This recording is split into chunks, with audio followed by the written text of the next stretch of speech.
Are your kids poor? No, they're not, because we're not. Let me ask April that actually. What would you consider yourselves, financially speaking? We're not like broke, we're not like poor, but at the same time, I mean, we're barely making ends meet. So like, what would you call that? Poor. For me, I feel like you're poor if you can't go, like if you have to check price tags or like not being able to go out, or I don't care about that. And so I don't see how much we're spending. Like I see that it's not a lot, but then it accumulates and then he doesn't have me. And why are you upset? Because I'm the issue. Meet Kevin and April. They're both in their mid-30s. They have 2 children, and they've been married for 12 years. Recently, Kevin learned how money worked, and suddenly he's in a big hurry to take control of their finances.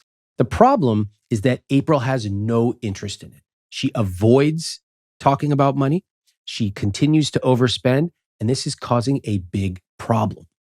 As you listen today, I guarantee there's going to be points that you're frustrated at. I know that I was frustrated. What I want to do is encourage you to listen, to push through, because there's some real insights that you can gain from this conversation. I have a lot of admiration for the guests who show courage in coming on here and talking about something as intimate as their personal finances. I ask you to respect that. And of course, I'm not going to put up with any rude comments on my social media. Instead, I ask that we have some constructive comments. A few years ago, one of my friends sold her company and made pretty good money. And we were talking, I was congratulating her, and she said, yeah, but I don't know what to do with the money. Now, I know what you're thinking. Boo-hoo, what a sad situation. I'll help you with that. Okay. But in reality, that actually is a challenge that a lot of people face. You've even heard them on the podcast. I said to her, well, good news. You've actually met someone who specializes in what to do with your money. This Saturday, February 3rd, I'm sharing 25 surprising things you can do when you make more money. Doesn't mean you have to sell a huge company. You could just increase your salary, get married and have 2 incomes, whatever. I want you to work the muscle of dreaming big so that as your money grows, so does your rich life. You can only get this imagination, which my friend desperately needs, but she doesn't listen to this podcast anyway, at iwt.com/podcast newsletter. Let's get to our conversation with Kevin and April.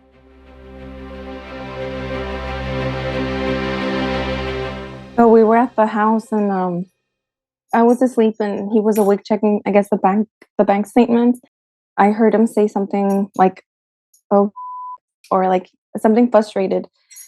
And so then I woke up fully and he told me about the whole that I overspent and that I needed to figure it out because we were like past like, I guess, negatives.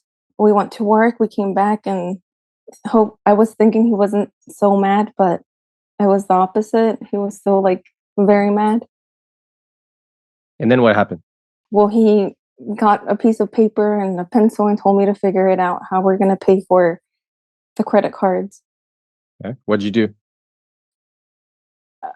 I tried to ignore it at the beginning and then I was just like, and just avoiding it. And yeah, the paper was there and I was there, but I wasn't really doing anything. And then you started to do it. What happened then? Well, I realized that we were like in the negatives and that I did go past what I was supposed to spend. Mm-hmm. So I was trying to get money here and there to see how we can pay it off while we're still there. That's the situation right now. Yes, the only thing that got paid was the house. Otherwise, the credit cards are still there. Mm-hmm. How much did you overspend on the credit card? Like 1,000 more from what we agreed that I was going to spend. Which was how much? 500. Okay. So instead of 500, you spent 1,500 in 1 month on the credit card. Yes. Okay. All right. Kevin, Mm-hmm. what was going through your head when you logged in at night? The frustration came because that's a discussion we've had repeatedly for the past couple of months. And once again, we were in the same situation. We were in the red, like in a dark red. I figured it out the past couple of months by moving money out of the savings, unfortunately. This time I'm not. Hopefully, this time by her doing it, she's going to open her eyes and be like, whoa, what kind of situation are we in? Okay. And what's the resolution? Has there been one? Probably tonight or tomorrow. We're good to pay 90% of it, we should be good. Okay. All right. So there is money. You found a solution that almost covers it. And if there's 10% left, you'll get to it next month. Is that correct? Yeah, that's not what I want, because for the past we've been debt free, like truly no credit card going month after month for the past 9 months now. What was going on before 9 months? How much credit card debt did you have? Love? Like 10K? Yeah, 10 probably. So traveling and things for the house. We had recently bought the house, and so we were getting things. But the same dynamics overall, I would say. Yes. Wait, what do you mean? When you buy a house, that's it. There's no additional costs whatsoever. Everybody told me that on the internet. Oh, well, like accessories for the house. Oh. Did you not have money set aside for that? No. What was the most expensive thing you got for the house? The couches, I guess. No, the mattress. How much? Like 1K, right? All right. Something like that. Hold on. Kevin, thank you for not speaking up. April, I want to ask you, were you the ones who made the purchases? We both did, yes. Okay. When you buy stuff, do you look at the price? Sometimes, yes. Okay. I mean, yeah, majority, yes, but it accumulates because, like, let's say I buy a top for like $20, but then I have to get jeans and something that matches. Okay. Shoes. I don't mind. I get the feeling you think I'm going to judge you for buying an outfit. Am I reading that correctly? Because it's multiple outfits, and that's the reason why we're here. Okay. Can we recalibrate what's going on here? I feel like you're playing defense against something I haven't even said. You're worried that I'm going to come and berate you. I wouldn't be good at my job if that's what I do. My goal is not to come on here and tell you you're wrong. My goal is to help you come up with a solution to what's going on here. Is that fair? Yes. Okay. So I'm not here to criticize. I'm here to help. Okay. Tell me about the travel. So Kevin's from Europe. Our firstborn was born there. And so to me, I feel like they should always go to like their roots, never forget where they come from. Since that was like my first year teaching, I felt like I deserved like the entire sacrificing nights and graduating at like 30 with 2 kids. I decided to go to Europe with the kids for the summer. And so Kevin only went for like 2 weeks, but I stayed there, and we rented a car for the 2.5 months we were there, and we went to visit other cities. How was it?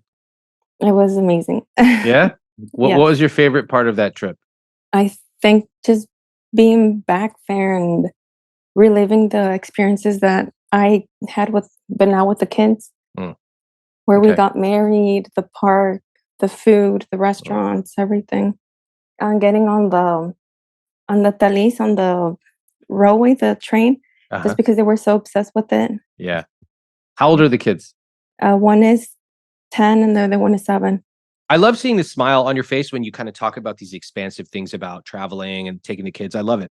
What part did money play in the planning of this trip? Not much. It was just like a swipe and forget about it, like until we come back. I didn't even think about anything, to be honest. I was just like shopping and going places. Okay. And what happened when you got back and you looked at the credit card bill? Oh, well, shocked. It's easy to just swipe and not think about it. And then once the numbers are there, it's like, oh. Here's what we've learned so far. April is an avoider. You can hear it loud and clear. She doesn't know what they spend. She doesn't know what the bills are. And even when Kevin realized that she'd overspent again, and he handed her a piece of paper to figure it out, what did she do? She simply sat there with the paper in front of her. You can notice that she seems hesitant and at times embarrassed. And so what I try to do is I try to recalibrate our conversation because I really need her engaged. Finally, I noticed that when we talk about her clothes and her kids, April lights up. Very important. Keep that in mind as we continue on. Don't go anywhere. We'll be right back after this. Let's get back to the conversation. I was pretty much minimum wage. I was mid-level management in retail, so that's not much. How much did you make per year back then? 50? 50,000. Okay. So what was life like back then? We were living at her parents. Wow. Okay, hold on. Now I'm like, I did not know this. You were making 50K, and April, were you working at the time? No, I was at school. You were at school. Okay. What type of Yes. school? I went to get my bachelor's degree. Okay. Got it. So you were not working, you were staying at your parents. So you had, I assume, no rent. Is that correct? Very minimal. 200, so it Got it. wasn't anything. What about childcare expenses? The kids were in school, so it was free. Okay. So your expenses were pretty low. Yes. And what was life like? Like, were you fighting about money? No, it was amazing. Whoa. Tell me more. Well, because my parents would, I mean, if we ever want to go eat, they would pay, or food, they pay. Mhm. Like, the only thing we needed to pay them was like 200 a month. And so the entire paycheck was for us. Okay. What'd you do with the money? Clothes, or when we went out. And then what happened? Like, why not stay there forever? No, because it was time to move on. Just the kids were growing. My parents' house was too small. Okay.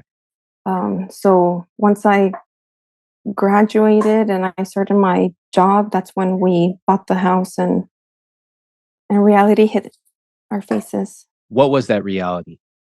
That I, a little by little, goes to like a whole bunch of like thousands on debt. Uh-huh. And well, yeah, that it's overspending. It's so interesting because when you were living with your parents, you had less money, way less money, but your expenses were very low, like almost zero. So then your income, household income, increases a lot. Yes. But your expenses went up. Yes. And what else changed? Or what else stayed the same? Something about your spending, April? Well, my spending increased. Yeah. Why did it increase? Because I was making more. Uh-huh. And what does that mean to you? It means like being able to swipe it and not think about it. Yeah. Because I worked hard and therefore, finish the sentence. Work hard so you could spend hard. Oh, whoa. Okay. Damn. That was aggressive. I thought you were going to say, I work hard so I deserve to treat myself. Yes. But you said, work hard so I could go hard, spend hard. I have that in my classroom. Work hard so you can shop harder. You have that sign in your classroom? Yes. What do you think? What lesson does that communicate? Wait, what? Hold on. What age are you teaching? 9-year-olds, 3rd grade. Say this sign again for me, please. Work hard so you can shop harder. In the little library of my classroom. Sometimes I have to spend 4 hours digging out a clue from someone's great grandmother. And then other times there's a sign, literally a physical sign. Well, it took like another year to now actually pay everything off. Mm-hmm. And when you finally paid it off, did you know that it was paid off? Yes, because I froze the other account where, like, the credit card that I used, it's frozen and it's to not be used. Okay. Who did that? You or Kevin? The freezing one, me. Okay. You froze your own account? Yes. I still have it, but I don't use it. Why? One, like the interest started way higher on that one. Mm-hmm. And then we ended up getting a different ones that we're currently using, a Chase and a Wells Fargo. Wells Fargo? Yes. Kevin read your book, and it was one of the like the good ones that had the points or like the better interest. You know, Wells Fargo takes advantage of people who look like you and me. You know that? Yeah, they do. They're predatory. And they were fined by the government billions of dollars for going after minorities, people of low income. Kevin knows after he read the book. Did you read the book? I did. April, how about you? I got to chapter 1 or 2. Okay. It's further than most. Okay. At least on this show. Okay. All right. So you froze the account. You have a new credit card. The one that you've stayed out of debt until just now. Yes. Would you say that you're here because Kevin wants to have this conversation, or is it you as well? Kevin wants it, and I mean, I want it too because we can't go on like this. How come? We have 2 kids, and I want to save for their education, but because of my overspending, we can't. Okay. That's a good reason. But just to push on that for a second, you said we can't go on as we've been going. Yes. Why not? Doesn't seem that bad. We're breaking even, and we can't give the max that we could for the kids. Mm-hmm. I think we've worked very hard. Well, we went through a lot of stuff. We worked very hard to be where we are. And yes, we are not high earners, but this shouldn't be our life right now. We shouldn't be bickering. We shouldn't be fighting over stuff, you know? Mm. And then during the application, I've been trying, like your book recommends, to have your money dates, to have the money conversation, and it's a complete shell closing down, and I cannot approach it. What does that mean, shell? Describe that to me. That April completely closes down. So tell me, you say what, and then what is her reaction? I tried to approach with my beautiful spreadsheet. Did not work. What? Hold on. Let's let that settle for a second. This man takes a lot of pride in his spreadsheet. Okay. Yes. So you and for anyone watching, April just completely touched his heart. Like that's their third child, and then she rolled her eyes. Amazing. So you have a beautiful set of spreadsheets. Yeah, it's just a recap of our spending for the month. Okay. And we tried talking about it from there. Didn't really work.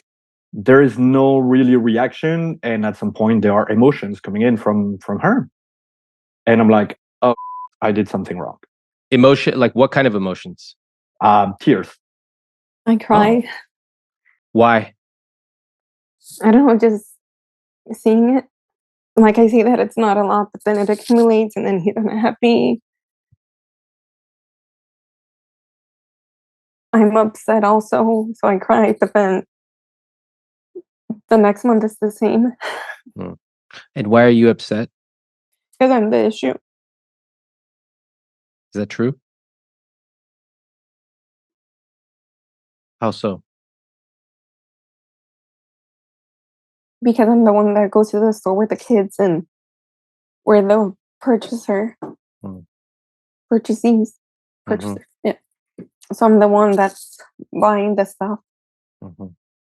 Kevin and April had an interesting situation where they were living with her parents, and even while they had low incomes, they were paying almost nothing for housing and childcare. And they described that as amazing. But then when they started earning more and their kids got older, they moved out. And that's where the problems began. What do you make of that? You remember how I talk about people being artificially subsidized? This right here is an example of that. Because they never really had any expenses, they never had any skin in the game, so they never had to actually figure out how to make financial choices within their means. This is one of the reasons that I insist both partners talk about money and engage with money. You cannot just have one partner doing it because the other one then becomes artificially subsidized. Not only that, one day when one person gets hit by a bus, that partner is left grieving and totally defenseless, right? Both partners have got to be involved. So what happened here with Kevin and April is they got released to the world and they didn't know how to spend their money in a responsible way.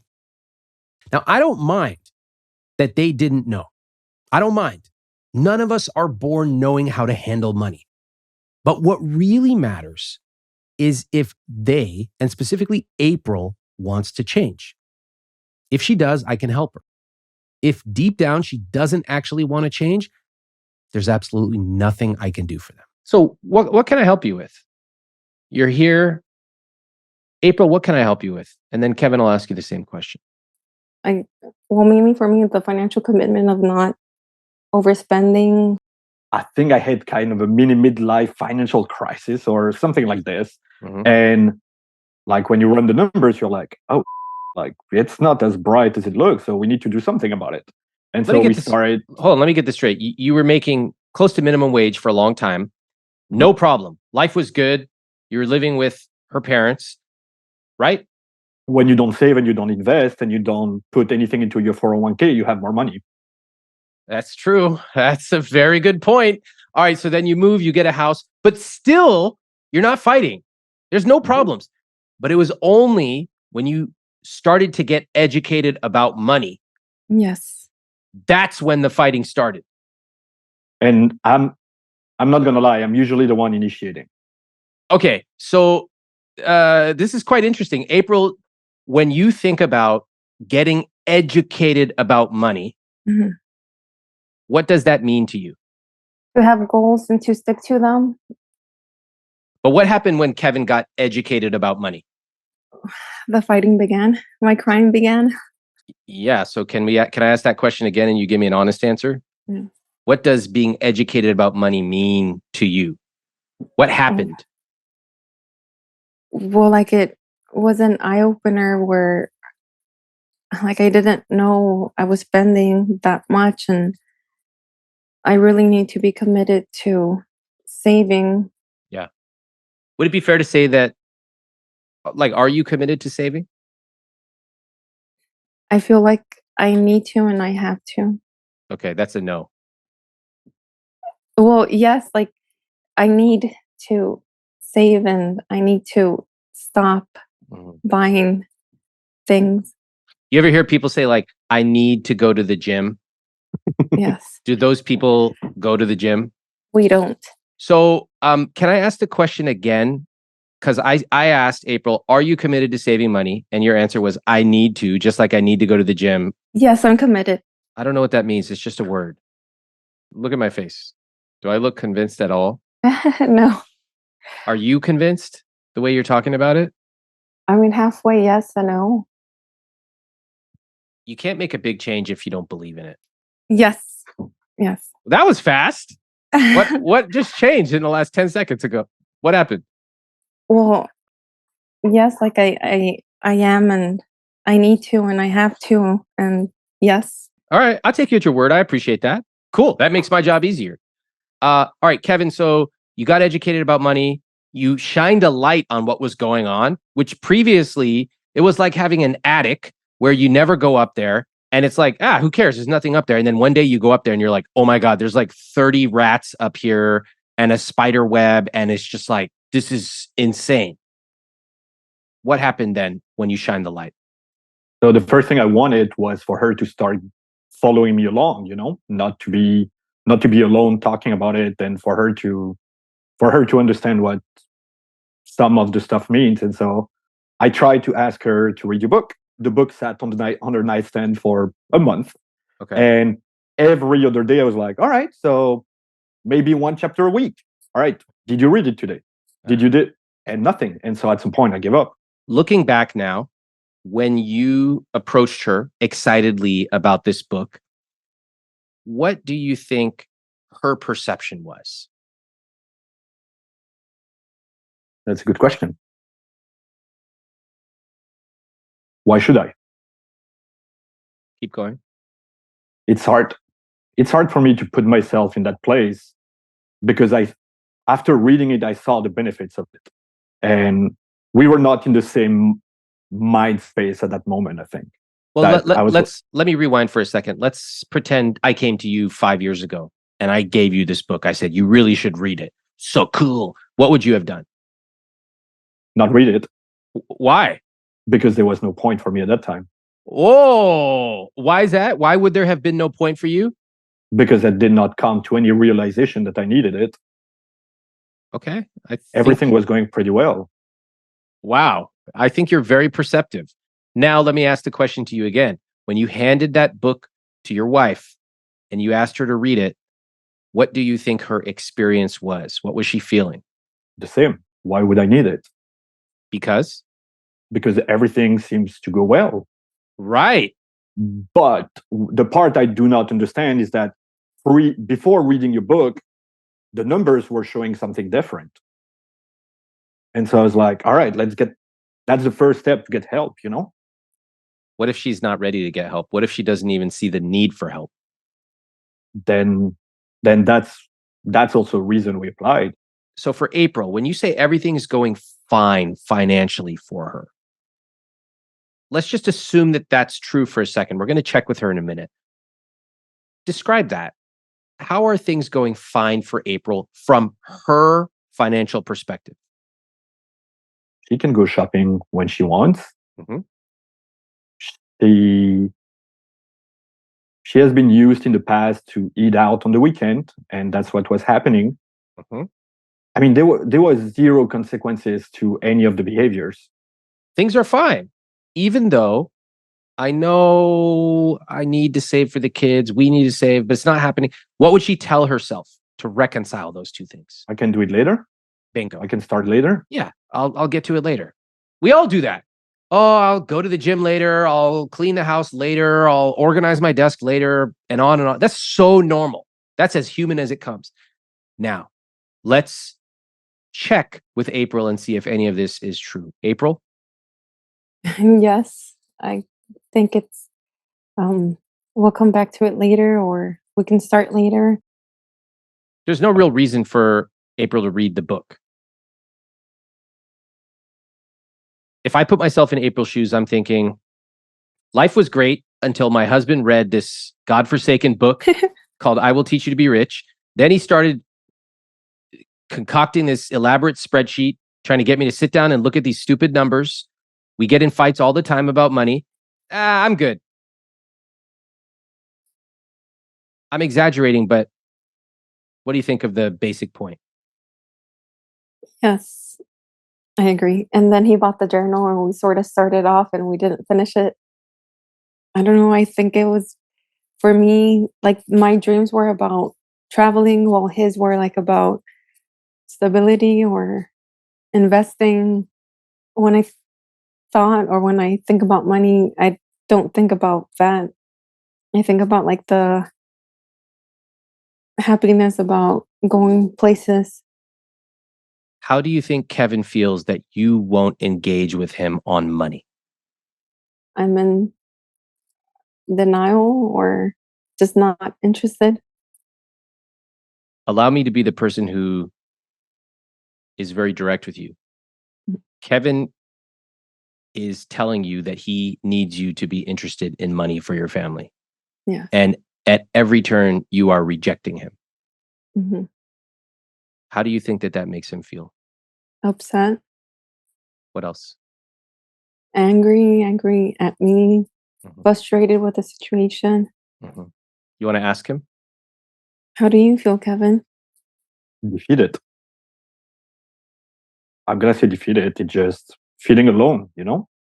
The same way you've been feeling alone for a couple of other stuff.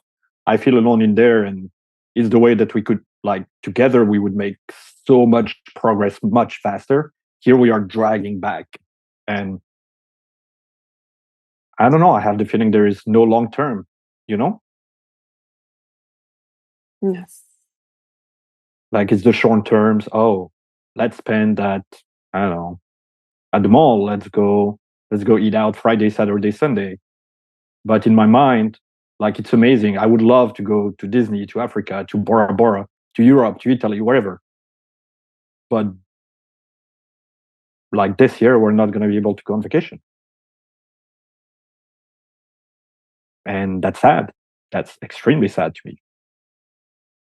If you're watching on YouTube, you'll notice that we've added a commit counter. Guys, just saying I need to commit does not do anything. Okay? I can't go up to the top of a building and say, I want to fly, and then jump off a building. It's meaningless. It's just a word. When you say things like, I need to change, I need to save more, we need to do this, I shouldn't buy that. You know what you're doing? People do that because they feel guilty, and saying those things is a way of self-flagellating, of punishing themselves because they've been bad. The problem, of course, is that guilt is not an effective emotion for behavioral change. And over the years, we are very clever at how we adapt to get the things we want. I want to buy a new outfit, But deep down, I know that my husband or my wife told me we can't afford it. I know what I'll do. I'll tell myself for 2 months, I shouldn't buy it. I shouldn't be bad. And then after doing penance, I'll buy it anyway and then tell myself, that was really bad. I need to be good next month. Does this sound weird to anyone else? It's really weird to me. And it's exactly how so many of us do things in America. Let's get back to Kevin and April. April has just learned that Kevin feels defeated when he talks to her about money. Listen to her reaction. How do you take that, April? Well, upset too because we're partners and we're supposed to do things together.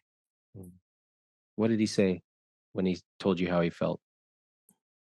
Defeated. What else? Oh, like upset. Basically upset with me. Not sure he said that. What exact words did he say? Well, He said defeated. That's one. What else? I don't know. It's a whole bunch of things, like things that I should know, but I don't follow through. I think if you really want to change, step one is to actually listen to what your partner is saying. I'm not good at this. I know I need to do this. You're repeating this old story. Would you agree? Yes. When Kevin comes to you and he talks about money and then you instantly go, I know I need to save more. I know it's my fault. What does it get you? I mean, where I'm in the loophole. Mm-hmm. But why do you do it? What strategic thing does it get you at that very moment? I guess he doesn't force it or like tries to go past it or like avoids it for next month. Exactly. And so what does that get you? Screw up ticket for next month. It gets you a huge sigh of relief, doesn't it? Yes. And I think that it allows you, as you put it, a ticket, get out of jail free ticket for the conversation to end, because now it's about you. That allows you to not confront the real issue, which is the need to engage with money.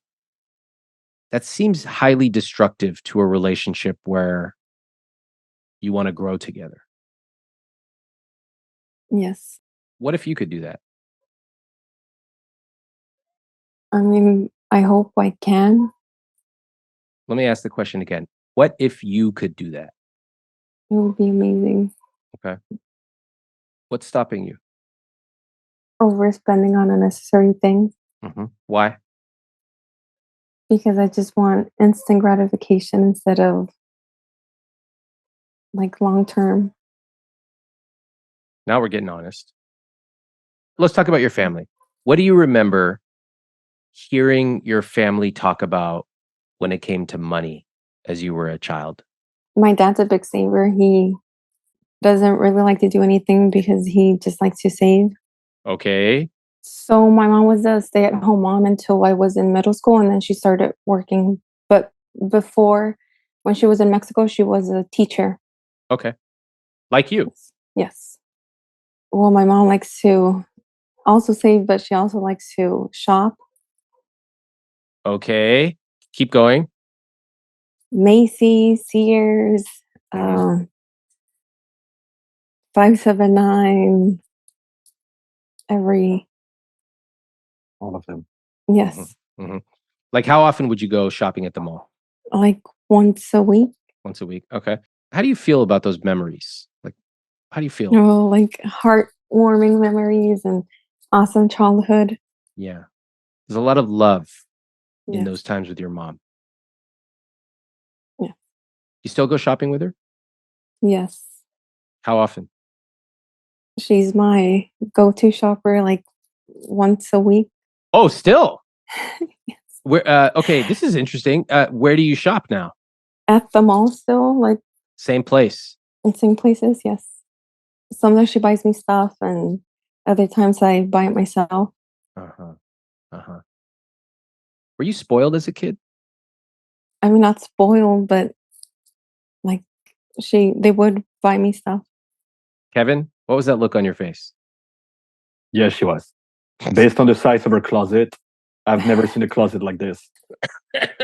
Wait, this closet that you currently have? Yeah. Can I see this closet? April, please, will you take this computer into the closet? Would you be willing to do it? Sure, yes. Oh my God, amazing. Hold on. I have to take a deep breath. Okay, April, take us with you, but let's go slowly. Like, do not move the camera fast. Let's go really slow through the house and just take us to your closet. Oh, okay. So, whoa. Okay, this is the greatest moment of my life. First of all, show us the shoes. Okay, Please. I like to wear flats. Okay. Just let me hold on. I need to take a deep breath. So this is your closet, April? Yes, it is. Okay, so let's start from one side. Just break it down for us. What are we looking at? The dresses that I've bought that I'm going to tell myself that I'm going to wear because I have to. You notice the tags? They have tags on them? Yeah.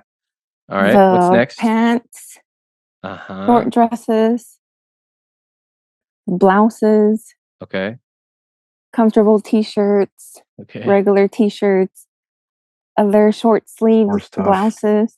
Well, now it's mixed. My leisure pants. What's that? My working out. Oh, okay. Yeah, okay, just relaxed. Okay, leisure wear. The sports ones where we used to go to the gym. The shorts are summer clothes and my winter clothes. Winter? Wait, where do you both live? Well, my point exactly. Where? In Houston, Texas. So April, if you can just step out of the closet and just give me a full look inside it. Yeah, perfect. So right here, this is perfect. When you look at this, what do you feel? Happiness. What else? Memories that we've had wearing the clothes. I don't know, feeling nice, looking nice. When you come here in the morning to get dressed, how do you feel? Happy, joyful. Like I just look at the clothes and I'm like, oh, I did a good job buying it, or All right, let's go back to the area you were sitting. Kevin, did you want to add anything to what April just shared? No, I mean, it's overwhelming enough as it is, I think. Is that the word you use to describe it? Oh, it's too much to me. Unnecessary. Wow, that's kind of interesting, right? Because to April, that's one of April's points of pride. And Kevin, to you, you're saying it's overwhelming and unnecessary. Gosh, do you think that might have anything to do with the way that both of you see money? I think we see it completely differently based on the upbringing, based on the culture, based on a lot. And we need to, how do you say it in English? Cross that bridge to be together, That was incredibly fascinating. In America, it is somewhat intimate to invite someone into your house. It is extremely intimate to talk about your finances. It's 1,000 times more intimate to invite them into your closet. It's funny. My wife, Cassandra, runs a personal styling business at nextlevelwardrobe.com. And she tells me all about the psychology of people's closets, how it represents their memories, their aspirations, like wearing a fancy dress one day or being able to fit into a pair of jeans from 8 years ago. And she tells me how much overwhelm it produces for people literally every single day. I learned from her how profound the psychology of our closets really is.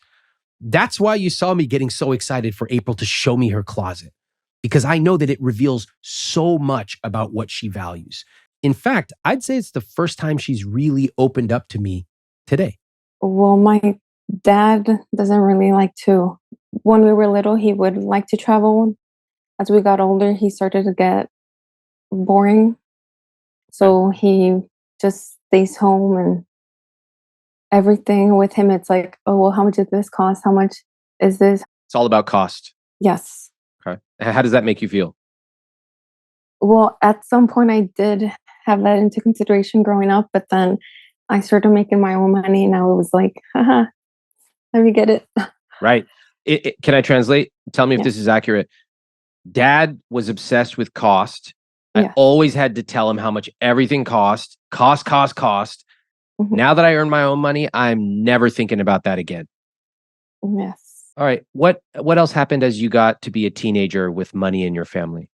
Oh, I had a job since like 15, but it was just to cover like whenever I would go out with my friends, and otherwise my parents paid for everything. Mm-hmm. They paid for school until I got married.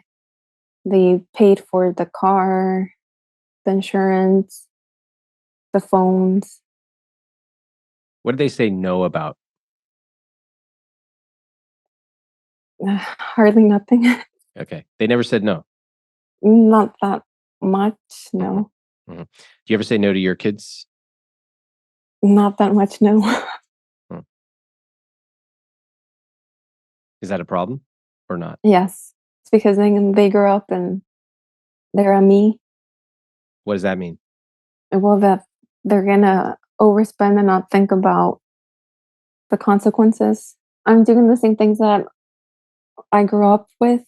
If we Yeah. would go to the pharmacy and I wanted a candy, it was never a no. It was like a okay, get it. Yeah. And so that's what I'm doing with them. I tell myself no, but then I don't want to break their little hearts. April, do you think that they think more things are better?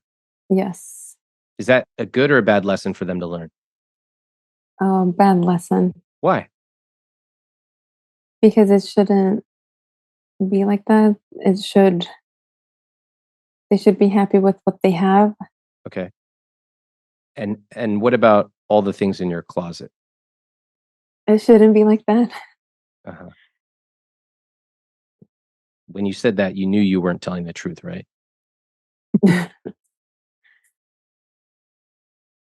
Are you happy with money? No. So why are they going to be happy? Oh, yeah, they're going to be upset. Mhm. What else?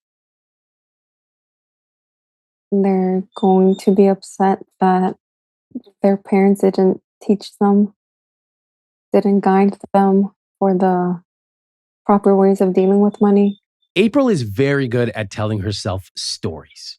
All avoiders are, but they can only sustain those stories because they don't really face any consequences. If Kevin got hit by a bus and April had to figure things out without the support of her parents, she would figure it out in about 1 month. She would have to, but she doesn't have to, so she doesn't. She uses a lot of shoulds. I should spend less. We should save more. But they're all just words. She even does it when I ask about her kids. Do they believe more things are better? Yes. Is that good? No. What's going to happen? They should be happy with what they have. But really, mom's not happy with money. So how are the kids ever going to be? Kevin, I'd be curious to hear about your upbringing when it came to money. Where'd you grow up? In Belgium, Okay. What's the financial culture like there? there's zero. You don't talk about 401k. You don't really talk about investing. Over there, you have a cost of living that is, I think, lower, but your salaries are much, much lower because you get like what, 60% taxes or 50 something deducted from your gross. Mhm. But at the same time, you have healthcare, you have retirement. So you really don't have to worry about that. Mhm. And my bringing was zero, zero when it comes to money, except from my grandfather. My parents got divorced very early on, and they fought about how do you call it, child support. Oh, wow. So I had zero basis when it comes to money. So when you think back to money as a kid, what did you feel back then? It's sad. It's sad because you don't get what your friends have. Ah, Used to play soccer. yeah. Like I was the only freaking kid without a branded shirt, without branded shoes. Mm. And I'm like, Mm. and then you see your parents fighting for like, what was it, $200 Mm. to buy me clothes to go to school. What the heck? Mm. Okay. So what year did you move to the US? So 2016. Okay. So you moved here in 2016. Before that, we stayed for 5 years in Belgium. Her and I married, Oh, got it. Okay.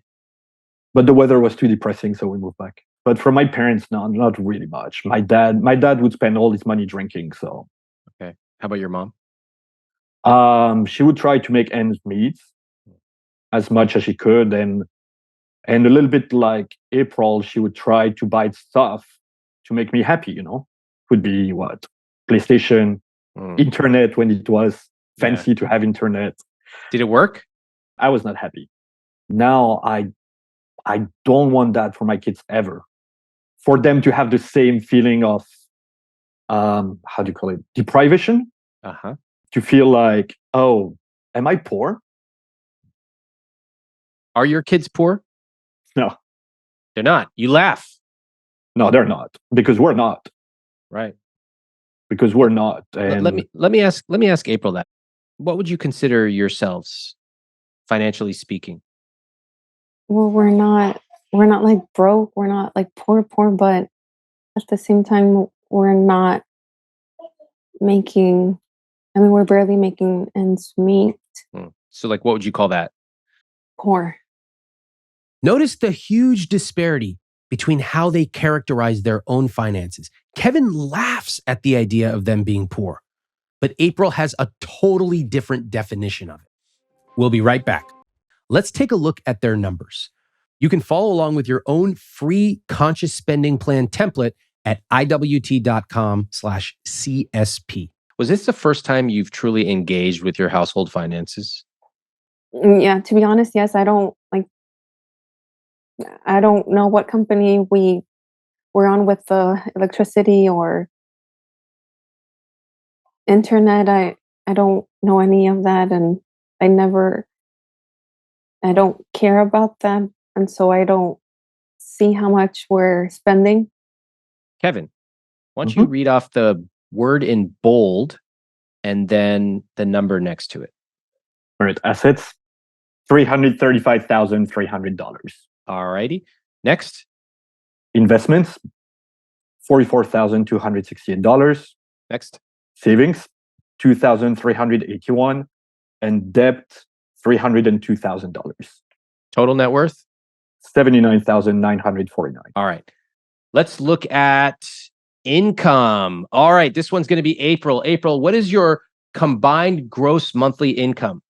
$11,596. That means that you make $139,000 a year. Since when did people making $139,000 a year call themselves poor? For me, I feel like you're poor if you can't go, like if you have to check price tags, or like not being able to go out or spending. I grew up with my parents not cooking Friday, Saturday, and Sunday, and it was fine. And it's something that I want to do, and it sucks that. Did they go to Europe for a month with the kids? We would go to Mexico like every break. Okay. That's different prices, right? Yes. Did they have the same costs when it came to food, housing back then? Well, back then it was not. My dad was very strict about money, but then again, the houses didn't cost like what they're costing right now. I think that you want to live a lifestyle that is out of step with what you make and also how you are spending money. Yeah, with the reality. Yeah. If you wanted to be able to eat out Friday, Saturday, and Sunday, you actually could. You could. So you have to tell me what's important to you. That is the question I ask. What is your rich life? Vacations, and I think vacations is like the biggest one. Yeah. So what you're saying is you want these big, meaningful things to you. What you're spending on is, you describe them as unnecessary things. Things that fill up an already full closet. Why? Again, why do you buy them? Think about it carefully before you answer. It's like the instant gratification rather than thinking about the bigger picture. Yes. And where did that come from? Where do you first remember feeling happy about buying clothes? With my mom. With my mom. Yeah, you're exactly right. Why did you make that sound, by the way? Tell me. Yeah, that. That's how I am. This is why I can't have a job with adults, because I'm always making faces. Or No, it's actually very revealing. It seemed to me like you were kind of cringing at a realization you were having. What was that realization? That it's like the things that I took from my childhood was like the instant gratification rather than the whole vacation or like saving up like I should. They never taught you to save for a big purchase, right? No, Never. It was never talked about, right? no. Exactly. What was talked about instead? Look at those shoes. Oh, they match. It's a very simplistic way of looking at the world. And honestly, you could go your whole life doing that. You could get 3 more closets and you can fill up your life and you could do it. I think there's 2 problems. Number 1, you will be living a life that has not functionally changed since you were 13 years old, No. which to me is living a smaller life than you have to. 2, it's going to cause extremely difficult rifts with your family, Yes. specifically with Kevin, but also with your kids. Mhm. Yeah, I mean it's true. They're probably gonna go through the cycle that I've been through, and it's not an okay cycle. April just had a breakthrough there. Earlier, she said, I think we're poor because not being poor means you can go and buy whatever you want at any time. If she truly believes they're poor, then what is her alternative? She doesn't want to save money because saving takes too long and she really has never been taught the skills of it. But rather, if she's got a little bit of money, might as well go spend it because easy come, easy go. This is very common among people who grew up without money. And do you see the connections here? It's like a cobweb linking everything together. Her mom showed her love by going out shopping and paying for things. In fact, her mom still does that. April feels love when she buys things, especially clothes and especially things for the house. And now she's raised kids who are spoiled because they think more is better. April lacks the skills and the willingness to say no to them, but even no to herself. Let's dig a little bit more into the numbers. Their fixed costs are 65%. Their housing percentage is 22% of gross. Debt payments are $335, which includes student loans and a second loan for master's degree. And their car payment is $350. That includes one Nissan and gas for a paid off Mazda.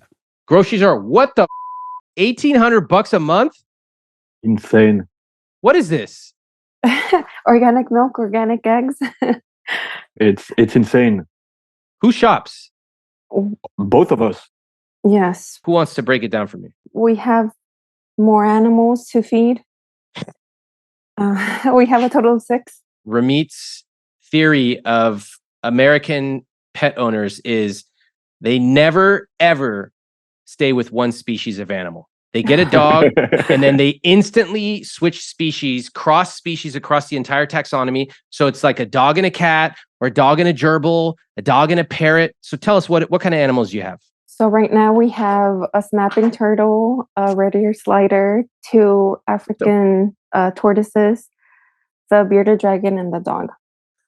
You literally got every species on the planet.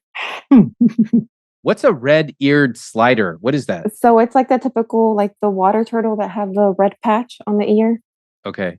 Why do y'all have so many animals, just out of curiosity? I love animals.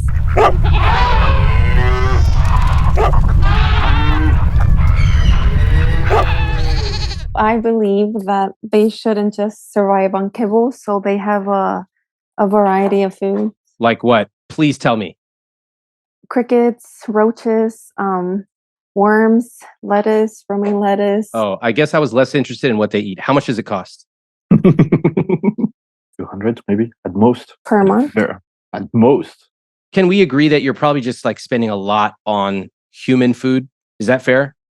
Yes. All right. Like, what's the big stuff? The meats, Yeah. Meats and drinks. Meats and drinks. the alcohol. Oh, those kind of drinks. Yes, those kind of drinks. Yeah. Are you guys drinking because you want to forget about how you have not contributed to your retirement account? Is that what's happening? No, he's Belgian and I'm Mexican. That's good though. That's pretty good. That's a good answer. Okay, can I just ask you, like, setting the animals aside, like, how much do you think that another couple with 2 kids spends every month on groceries? 1,100, 1,000. Okay. I think we can get by with something like that. What do you think, April? Yes, and it's funny. We bought a meal plan that's like the frugal plan, and we used it like once or twice, and we haven't gone back to it. Why? It's easier to. We already have everything saved on our like Walmart account, so we just click rebuy everything, and so we get the same stuff instead of like with the meal plan that we bought. It's like we need specific things, and I get that. But that's interesting. I love that you are using an app and just you can click reorder. I love that. I just wonder, what would it take to go and cut, let's say, like $500 a month off of your grocery bill? Could you do it? yes, I think we also buy too much meat, and then it stays in the refrigerator, and then we'll just throw it away. Now, for me, it's commitment. Uh-huh. Instead of being like, oh yeah, let's eat this and that. I mean, we got the meal plan or whatever. It's great. It's great. We haven't even given it a try. We haven't given it a try to be like, all right, let's reduce a little bit. Do you know why you haven't given it a try and committed to it? I want to find the excuse of time, but I think it's just an excuse. Yeah, that's an excuse. What's the real reason? April, you're smiling, you know. It's the change. We're used to cooking this way, and so it's easier to cook the same thing rather than trying out the cooking. At least for me, I don't like cooking. You have no reason to change. There's no reason at all. You can Again. click a button, you get all the food. Sure, you throw away a little bit of it, and some of it goes bad, but life is still good. Pets are still fed. Kids are still happy at school. They get their chocolate. Kids here are happy. They get their juice. And there's no reason. So same as the finances, same as everything else. Exactly. There's not enough pain for you to make a change. Same reason April doesn't want to cut back. The stakes are not high enough. Life is fine. How do you raise the stakes? I don't raise the stakes. How do we do it as a team? Let's ask April. Ask her. I'll listen in. Hey, love. Yes, hello. How do you think? How do you think we raise the stakes For the food, for everything? The food is just an example. giving 100%. Both. How? Me How? specifically. How? I don't know, committing to it. Try this. Try this. You're on the right track. I'm going to just give you a little guidance. What would need to happen in order for us to actually make a serious change with our groceries? The full commitment, the 100% commitment. Specifics, like something I can see in your house or happening, something I could write down on a clipboard, something I could draw. I think it's the fact of like seeing the vacation budget going up rather than going down, to see the growth in that. I could draw that. You could see that. You could see a vacation budget. In fact, you could have one of those little thermometers that's like, Bora Bora, we're only, 38 months away, that kind of thing. Would that be motivating to you? Yes. I love the idea of the thermometer and establishing our common goal. Like we have a goal together and we go towards it. Now we got to pick a number for the actual amount you're going to spend. What number are we putting here? What do you think, love? 1,000? But that's like per month Per or? month, yeah. I would put 1,200 to start with. Yeah. Okay. So you're going to cut 600 a month off. Yeah, okay. That sounds good to me. All right, I'm going to do it. Let's just see what happens, okay? Instead of 1,800, April, look up here at the fixed cost number. This is the number we're really caring about. But instead of 1,800, we're going to do 1,200. Oh my God. It goes down from 65% to 58% fixed costs. That's a big deal. All right. Well done. I think you actually can do 1,200 a month. I think that's totally reasonable. Although You currently have only $2,000 of savings in your mid-30s with 2 kids and like 50 pets. So that's a lot of risk. That's a lot. Again, if something goes wrong, it's basically like you're driving 95 miles an hour. And so far, so good. But if you hit something, you're in big trouble. When I look at your current guilt-free spending, the spreadsheet, the conscious spending plan template shows that you can only spend $1,200 a month, but you're actually spending about $2,500 a month. Is that correct? Yes. All right. So you're basically spending more than you make. Yes. And it should have stopped months ago. Like the correlation you're making are mind blowing. Had never realized any of it, or even came close to think about it that way. Do you see why when you gave her the copy of the book, there was no chance she was ever going to read it? Yeah. Do you see why when you show her a spreadsheet, she does not want to look at it at all? Yeah. And Yeah, when yeah. you give her a piece of paper and say, do this, she herself admits, April, what'd you say you tried to do with that piece of paper at first? Avoid it at the beginning. Exactly. Do we all see why? April, what's the answer there? I guess because it was the cycle. I can't find a way for you to fall in love with it. That's what the journal is for. That's what you dreaming about it's for. Mhm. But until you truly fall in love with what your rich life could be, you will forever be fighting back against your husband.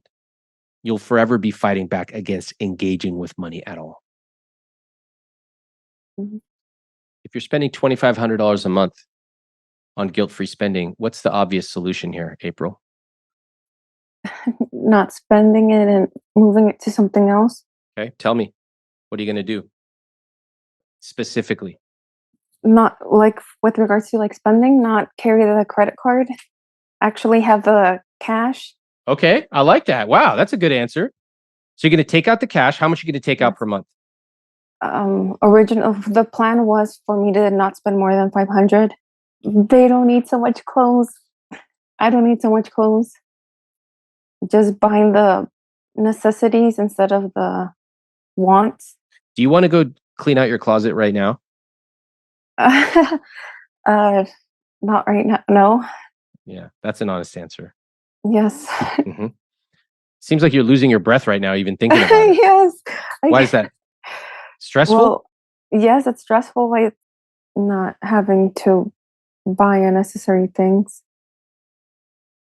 But when you buy it, it's not unnecessary. You want it. Having the needs from the wants. You see it and you buy it, right? Yes. That's not going to change overnight. That's a skill you have to learn. Would you agree? Yes. I mean, it's going to be challenging.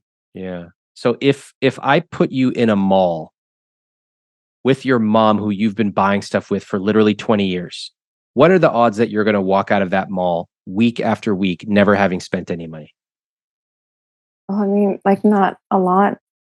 It's low odds. Yes. So what do you want to do? You're essentially putting yourself in danger by doing that. Yes. What do you want to do?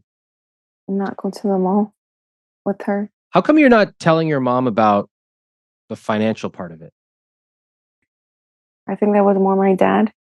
You want to keep that tradition up? No. Okay, so maybe it's time to change it. So Kevin and I were decided that we need to save up for the kids' college and vacation, and we don't want to we don't want to go on vacation if we don't have a certain amount saved. So we're committed to um, going towards this new change and spending less in order to have a more positive experience. Damn, that was nice. That was seriously amazing. How did you feel saying that? It's tough, right? Yes. Like your heart's racing. Yes. Why? Tell me. What were you thinking? Because it's something that my mom and I do together. It's Yeah. like a little girls trip. Yeah, it is. It's essentially a weekly vacation. Are you on offense in any part of your life where you're like, I'm really good at this and I'm really confident? Am I driving? Okay, that's not an answer I expected. Okay, tell me about that. I haven't been in zero crashes, and I live in like the worst freeways of America. Okay. Fair enough. So you're a very good driver. You feel Yes. confident. Yes. You know what's going on. You can read the road ahead of you. Yes. You have a sixth sense almost, and you're very Yes. alert. Okay, great. That feeling, what does that feel like? Are you sitting in your car like, I don't know who's going to turn their No. turn lane? No? What are you doing No. instead? Tell it to me. No, I'm not I hate the people who break the lines. I just straight, and if I need to exit, I know that it's there. If I pass it, I don't zoom through it. I just take the next exit and turn around and go. Wow. So what you're telling me is you plan ahead. Yes. If you need to take an exit, you're planning ahead. If you miss an exit for whatever reason, you're not panicking. You're simply adapting to what life threw at you, and you're calmly making your way back to where you need to go. Yes. Okay, that sounds incredible. This is actually a fantastic example. What would it feel like to do that exact same thing with money? I'll feel great. I'll feel amazing. Uh-huh. I would feel accomplished. How would you do it? Like, tell me what you do. Let's take the I'm planning ahead to take the on-ramp in 2 miles. What is the equivalent for money? It would be like not savings and having like the end in mind, but in a positive way. And if something goes wrong with your finances, what do you do? Do you panic and just give up? No, What do you do? continue. Start from scratch and go over again. Great. Try to not do the same mistakes as previously done. Very nice. Love it. Beautiful. Bring that driving energy to what we're talking about, because you can do that driving. That means you can do it with money. All right? Yes. All right. Doing it together. I think we need to feed off each other's energy. Like, let's do it together. Hey, this is the goal. This is what we do it for. What can money do for you now? If done right, I mean, a rich life. April's example of driving was so great. One of my favorite things to do on this podcast is to help people make the connection between an area they're good at and money, which they're typically not. Now, I know a lot of us grew up without any guidance about money. Some of us grew up with negative guidance about money, unhealthy role models. The thing about money is that there are so many ways to learn about it. Look, there's books. You can get them for free at a public library.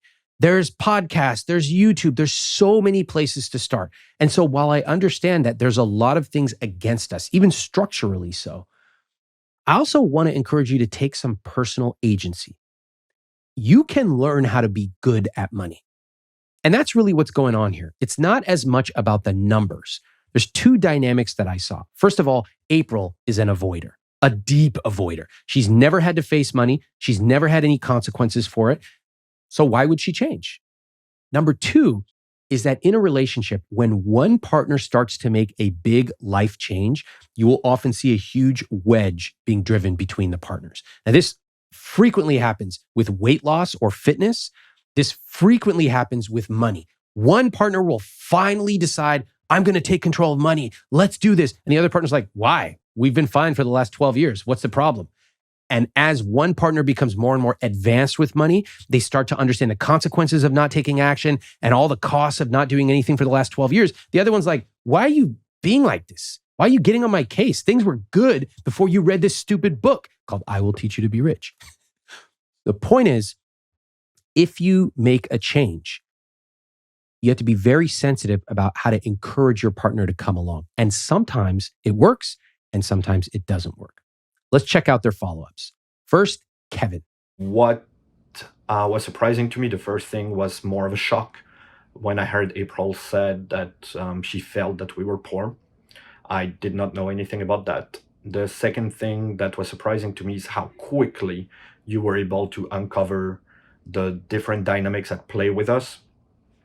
It hasn't been an easy couple of days, but I know we will make it through. Another thing that was surprising to me is basically the lack of engagement with money from April, and that if we want to change, we're going to have to act much more as a team. The first thing I learned is that change is extremely hard, especially when it's so deeply rooted into childhood behaviors, thing that we've been doing for the past 20 years, and it's going to require a lot of support, a lot of efforts to change those behaviors.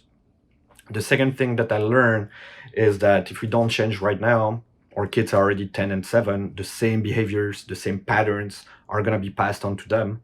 And that's not really what we want. We are going to create our own money rules that are going to work for us.